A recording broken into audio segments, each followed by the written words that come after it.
તો મિત્રો આજે આપણે નીકળ્યા છે થોડાક ડીમાર્ટ જવા, કેમ કે ઘરે તેલ પતી ગયો છે.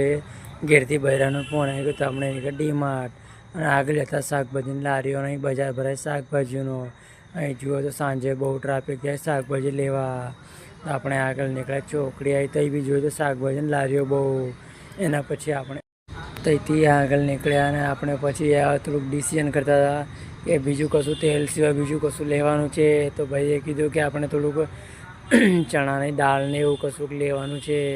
પછી આપણે થોડુંક આગળ ગયા તો પછી રેસ્ટોરન્ટ થોડુંક દેખાય. મેં કે કશુંક લેવું છે કે ના નથી લેવું, ઘરે બનાવ્યું છે. પછી આગળ સિગ્નલ આવ્યું, સિગ્નલ 4 રસ્તા આવ્યા તો વચ્ચે પેલું સર્કલ બનાવ્યું. સર્કલ બહુ સરસ દેખાયું. તેથી આપણે આગળ વળ્યા અને આપણે થોડુંક એવું લાગ્યું કે ડીમાર્ટ નજીક છે, ડીમાર્ટ દેખાવા લાગ્યું. તો મને લાગ્યું વાંધો નહીં. આગળ ગયા પછી પણ ડીમાર્ટ ફાઇનલી પહોંચી ગયા અને આપણે એન્ટ્રી કરવા માંડ્યા અંદર. ને આપણા મોટાભાઈ નિલેશભાઈ અંદર જતા હતા. એવું લાગે આપણે એન્ટ્રી કરીને પાછા આપણે આગળ વધીશું.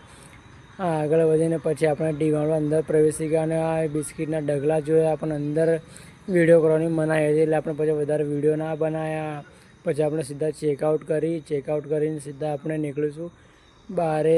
ફાઇનલ આપણે બહાર નીકળી ગયા અને બહાર નીકળ્યા થોડુંક અંધારું થયું. આ તેલના પાઉચ એમ લઈ આવ્યા, એમ કે આગળ આપણે ઘેરથી કશું આપણે લાયા નથી થેલી જબલું. પછી આપણે આગળ નીકળ્યા અને પછી ભાઈ આપણે કે હવે ઘેર વહેલું પહોંચવું પડશે, એમ કે ઘરેથી ફોન આવી ગયો છે. તો આપણે થોડી ગાડી ભાઈ પણ ઇલેશભાઈ છે થોડી ગાડી ભગાવી. મેં કીધું ગાડી ભગાવો, ઘરેથી ફોન આવ્યો છે. તો પછી આપણે પાછા આગળ નીકળતા થોડુંક વધારે અંદર થવા મળ્યું, કેમ કે ડીમાર્ટ થોડુંક દૂર હતું. તો આપણે પછી ફટાફટ ગાડી ભગાવી ભાઈએ. તો આપણે પછી રસ્તામાં ડિસિઝન કરતાં આગળ નીકળ્યા તો વધુ આગળ પાછા આપણે ટ્રાફિક મળ્યું.